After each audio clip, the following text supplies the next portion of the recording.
All right, I'm back here. This is Phil Dixon with the second edition of This Day in Black Baseball History. This is the January 19th, um, 2026 edition. How about that? So I wanted to make sure I wouldn't mention some of the years I'm going to talk about. So I was on earlier, but people said they had a problem hearing me.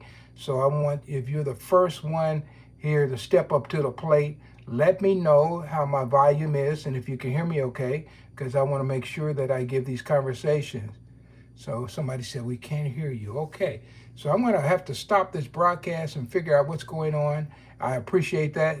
I said, we can hear now. Okay. All right. Okay. I feel much better. I was getting worried there. Okay. So we're going to go back and we're going to start all over again. All right. So I don't know how that first broadcast went, but that's okay. That's all right. So we'll see how much of it I can remember. All right. So some people will join in. I appreciate that. And where are you joining from, by the way? That's always important to me. Just let me know and we will jump in here. So, okay. So we're going to go back to January 1st, January 19th, 1889 with my first thing of the night, first history of the night. Somebody said from Philly.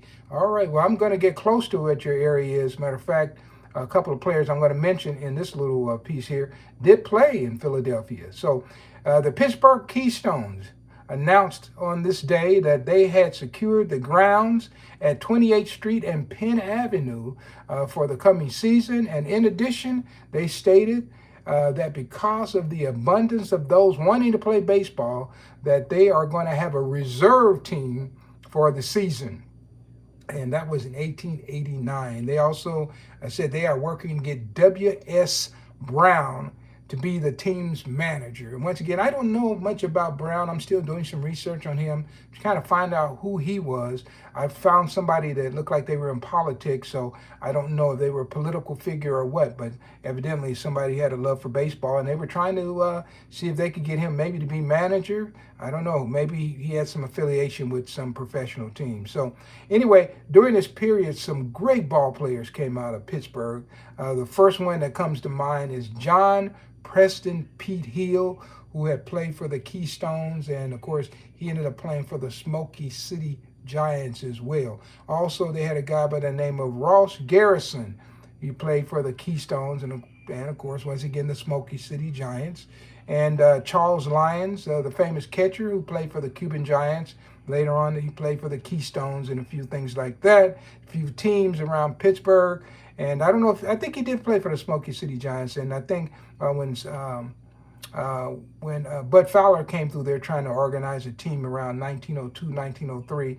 I think he may have kind of joined up with him as well. And they also had a guy by the name of Nathan Harris. And Nathan Harris came to the city from Bay City, Michigan. And he ended up being around Pittsburgh with the Smoky City Giants. Now, this Smoky City Giants was a pretty good team.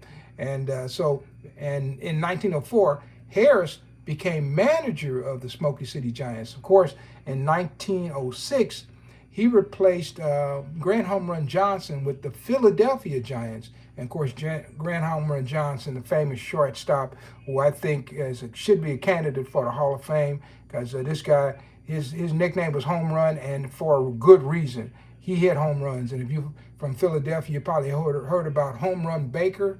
Well, the original guy with home run in his name and was a much greater hitter than Home Run Baker was Grant Home Run Johnson out of Findlay, Ohio.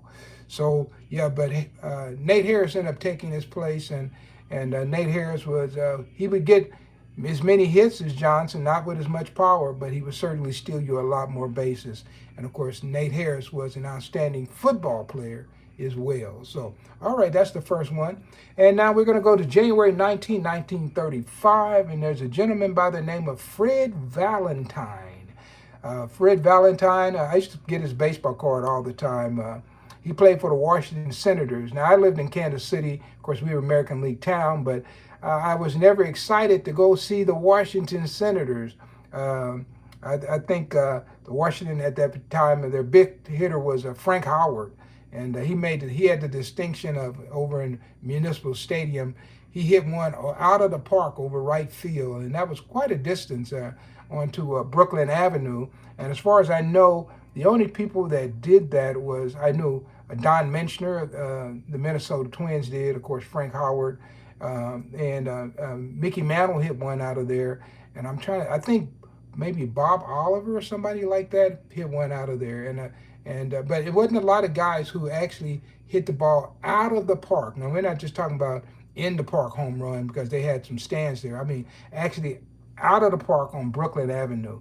So, but yeah, so Valentine was with them, and Valentine was born on this date in Clarksdale, Mississippi, but he was raised in Memphis, Tennessee. That's where he was raised, and never got a chance to interview him. I always wanted to. He ended up with the Hanshin Tigers of the Japan Central League. So that was Fred Valentine. Maybe some of you remember him. Maybe you saw him play, right? Fred Valentine. So we're going to keep on going. And I'm going to go to January 19th, 1960. And we have a guy named Bob Fagan of Henderson, Kentucky. He died on this date in Fort Worth, Texas. And he had been a former Kansas City Monarchs infielder and also played quite a bit of ball in the California Winter League. In fact, in 1927, he went to Japan with a contingent of baseball players and became one of those early group of African-American baseball players who went to Japan. And of course, they predated that famous tour taken by Babe Ruth and Lou Gehrig and Jimmy Fox, a bunch of good ball players who went on that tour. But the 27 tour was before. And actually, there was another group of African-American baseball players who went in 1932 that included people like Dink Mathu, Bullet Rogan, William Natchadosis Ross, Lonnie Goodwin, T.J. Young, another good group that went. So there's some history there. And of course, Bob Fagan is featured in this book here. And I just acquired that book today from a group who had just come back from Japan. And so there's a picture of Bob Fagan here. And of course, he played for the 25th Infantry and good infielder. I remember getting the first picture of him, and it was from 1921. He's on the 1921 team picture. And I was up in Plattsburgh, Missouri, and a family had that picture. And I was able to get the team picture, 1921 Kansas City Monarchs, that included Bob Fagan. If you look online, you may see the 1921 picture. Also, in addition to that, the work from that book was initially done by a guy named Kaz Sayama. And I worked with him on several projects going back to 1984. And this is one that, a book on Satchel Paige. And of course, I can't read it, of course, but he does good research, and so I know wherever Kaz Sayama did it's going to be good. And of course, I'm going to get that Google Translate.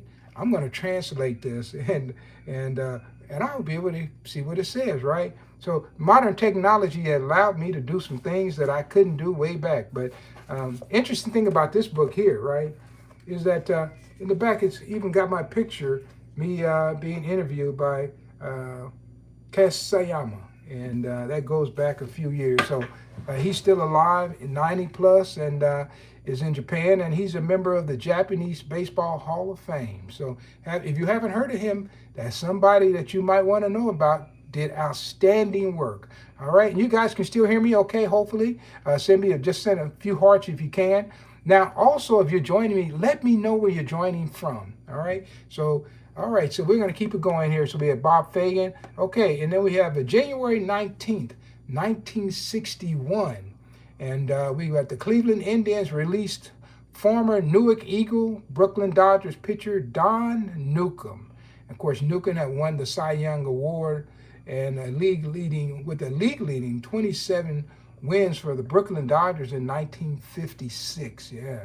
So he was a great player. I'm thinking about a game, I think it was, it might have been 1955. I'm going to go look that up because Gene Baker, a guy that I interviewed, and you probably remember Gene Baker, played for the Chicago Cubs, came up the same time Ernie Banks did. And I was interviewing Gene Baker, and he talked about a game where he had gotten the only hit off of Don Newcomb. And of course, the Dodgers, of course, went on to win because they had won 11 games in a row. So I think it was at the beginning of 1955. And so Newcomb gave up one hit, and that one hit was to Gene Baker. So Gene Baker, he was quite the athlete. Gene was out of Davenport, Iowa, up in the Quad Cities, and many of these places I've gone and presented. So some of these things I have to sit there. You see me thinking. I'm thinking about where I was, and of course, I knew Newcomb well. I went out to Los Angeles. This was in the 1980s. I was invited out there by a guy by the name of Sammy Haynes, and they were doing something to raise money for the widows of Negro League ball players. So he invited me out, and I was the main speaker, and it was kind of a celebrity type of event. And I remember I sat at the table with Bussy that owned the L.A. Lakers. Don Newcomb was at our table, and Jim Brown was at our table, and Reggie Jackson's brother, James Jackson, was at our table too. And so anyway, I had great conversations with Newcomb. But the highlight of that night, and I do have a program because I said nobody's going to believe this. I was the featured speaker, and my warm-up speaker for that night was Jim Brown. And man, I thought it should have been the other way around. Look, I would have been happy to hear Jim Brown's speech, but yeah, it was my turn to shine, and because I knew a lot about the Negro Leagues and had been a prominent speaker around the Midwest, so they brought me out to Los Angeles, and so I brought that program back home to show people in Kansas City, because I said no one will ever believe that Jim Brown was my warm-up speaker. How about that? And that was out in Los Angeles, and Newcomb was there.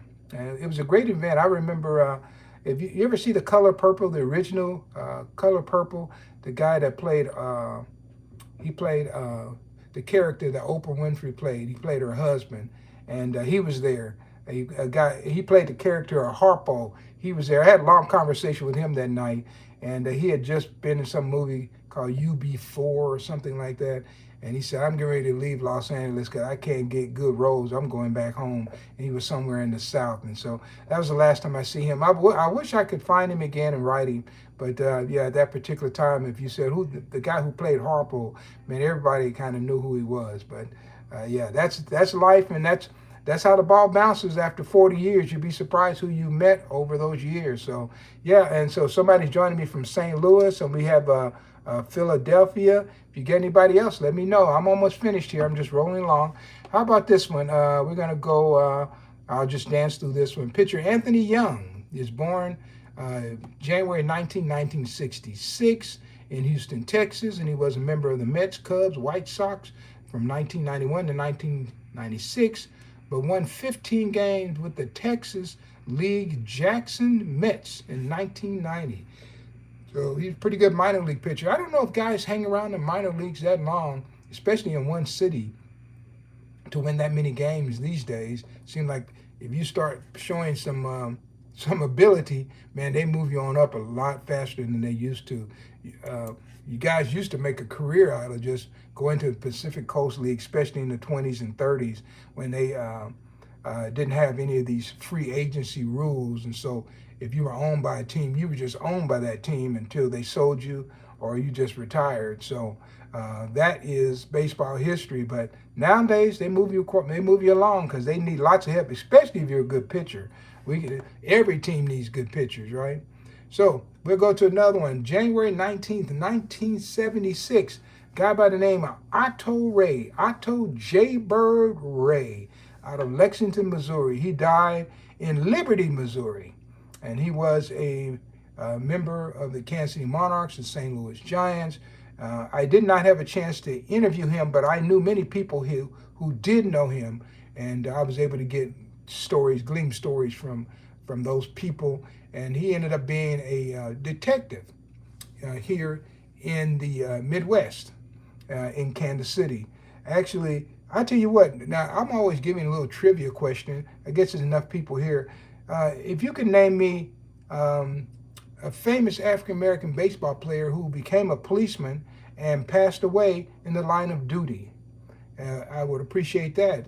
So that might make you have to dig a little bit, but yeah, so I'll give you the answer at the end of the broadcast. I'm thinking about one person for sure, and that's the one I'm going to mention. I do know another person, but since I don't have his name locked in my memory right now, I will just stay with that one person I know. But yeah, Otto Ray was a detective on the police force, and of course, he was famous for catching Bullet Rogan, and he thought that Bullet Rogan was the greatest pitcher in the world. And I happen to agree with him. Bullet Rogan was incredible. So he caught Bullet Rogan in his prime there, right? And that was Otto Ray. And of course, when he passed away, he was a diabetic and he had lost both of his legs and passed away. And is buried down in Leavenworth Cemetery down on the military base. And he fought in World War I and was a member of the Bearcats baseball team that went to France. So yeah, Otto J. Bird Ray. Look him up, guys. These are great names of ball players that you might want to know. And the reason they nicknamed him Jay Bird, according to the story that I heard from people who were in his hometown, they said that he used to throw rocks and he hit a jay bird as a kid, and that Jay killed that jaybird with a rock. And so from then on, the kids around town started nicknaming him Jaybird Ray, and that was the story of how he became Jaybird. So yeah, Otto Jaybird Ray. Okay, and the last one I have today is January 19, 1979. Lee Lacy is signed as a free agent by the Pittsburgh Pirates. The former second round pick played 16 seasons of Major League Baseball in 1972 to 1987. How many people remember Lee Lacy? Yeah. So, all right. So these are just some great names that have come down through the ages with history that comes on January 19th. The last person I do want to mention, though, is Dr. Martin Luther King. Most people don't know that he was quite the baseball fan. And I have pictures of him with Jackie Robinson. He was a good friend with Newcomb. And I would not be surprised if some baseball players didn't fund his movement and his movement for civil rights, because he really enjoyed baseball. And there are pictures of him actually playing baseball in his backyard. So everybody can be a baseball fan, even a civil rights leader. How about that? So yeah, hopefully you got out today and did something in celebration for the Martin Luther King holiday. I certainly did. Heard a great speaker today, and boy, he really inspired me, and means I've got to get out and do more work. I've got to do a better job, and I'm helping my fellow man. And one way that I do is through these baseball broadcasts, and I've been doing that for 40 years, trying to promote these individuals for all the wonderful things they did in baseball and showing equality in the history of America's greatest sport. And when I came along, the books I had that I was reading didn't have equality. And so I tried to bring that aspect to the baseball history. And so for 40 years, that's what I've done. And hopefully I've done my share. Of course, this is not a job for one man. This is a job for a collective group of people. And I'm just one man, but I tried to do the best I could. And guys, hopefully you're doing the best that you can. And I do want to thank you for joining me tonight. And I'm sorry if you've joined me and I had to go back out to come in, because if you couldn't hear me, it's no use me being here, right?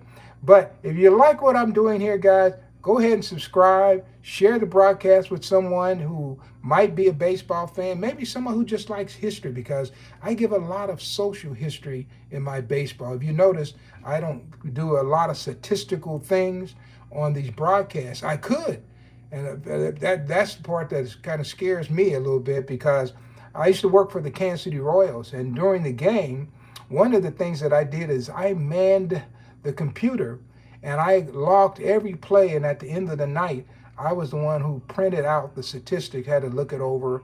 And so I am a statistical person, but what I'm noticing is that most people aren't into the statistics. And I think about Toby Harrah's famous saying, and if you ever listen to my broadcast, you've heard it before. Toby Harrah used to say, statistics are like a woman in a bikini. So they show a lot, shows a lot, but it don't show everything. And so I try to stay away from statistics, as much as I can, but I will give you a few numbers from time to time because those numbers are important for you to know the abilities of some of these ball players. But you can go deep in the woods in numbers, and I just refuse to do that. Sometimes I just go with my gut feel and try to find another story that might enhance this conversation. So, guys, I am right at my 20 minutes, and I will want to thank you. And hey, by the way, that baseball player who died in the line of duty that I wanted to mention was a guy by the name of Pat Patterson, Benton Harbor, Michigan. He played around the turn of the century with the teams like the Cuban Giants, the Columbia Giants, the Page Finch Giants, the Lincoln Giants, the original Lincoln Giants out of Lincoln, Nebraska. Yeah, so yeah, but he ended up retiring from baseball, moved to Battle Creek, Michigan, and became a police officer. And he died in the line of duty. And I know he's at least two Negro League baseball players I know who became officers of the law who passed away in the line of duty. So that kind of does it for me, guys, tonight. Thank you, and I will plan on seeing you again. And I want you to have a wonderful week. It's a 4-day week, and I haven't had a chance to go and see the football game tonight because I was busy with King celebration thing. Anybody know the score of the football game right quick? The national championship? Let me know if you can plug that in here real quick. Maybe help out some of these guys who are listening. We got a few people on here. If you can plug it in real quick if you're there. That is the score of the game between the Miami and the Indiana University, right? I've spoken Bloomington before, so I definitely know about Bloomington. And Bloomington, Indiana, that's where the university or Indiana University comes from. So I guess nobody's going to plug that score. So that means I'm about to get out of here. So thank you very much, guys. You have a nice evening, and I will see you real soon with another edition of This Day in Black Baseball History. And this has been the January 19th, 2026 edition of this ongoing conversation about people who played the game of baseball, who love the game of baseball. Bye.